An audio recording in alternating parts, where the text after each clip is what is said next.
President Trump has delivered a Christmas week surprise. He may not sign off on the COVID relief bill that has taken Congress months to pass. Now, he wants more money in the pockets of Americans, but that means stimulus payments, unemployment benefits, and eviction moratorium are all on the line tonight.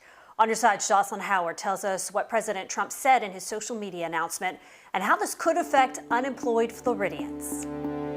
President Trump took to social media demanding $2,000 stimulus payments instead of $600. And although many struggling Americans would appreciate this additional aid, federal unemployment programs expire in 3 days. So without this bill, millions of unemployed Americans could lose their unemployment payments. The bill they are now planning to send back to my desk is much different than anticipated. President Trump, who has not engaged in negotiations up to this point, suddenly demands Congress update the $900 billion relief bill. Send me a suitable bill, or else the next administration will have to deliver a COVID relief package, and maybe that administration will be me. The package included an 11-week extension on federal unemployment programs, as well as a $300 weekly federal supplement to tack on to benefit payments. Now, hope is fading for Robert Nobrega. And this is really sad in this great country that people are down on their luck, and nobody in the federal government really cares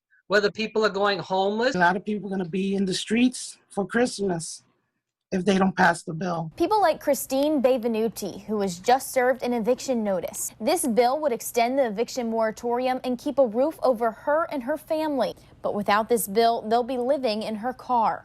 I don't know what to do. I just want to break down and cry. This is the reality for so many Americans. Nobrega is praying leaders will stop playing politics and bring much needed relief Americans have been waiting months for. We need help right now, and somebody has to stand up and fight. Jocelyn Howard, First Coast News, on your side.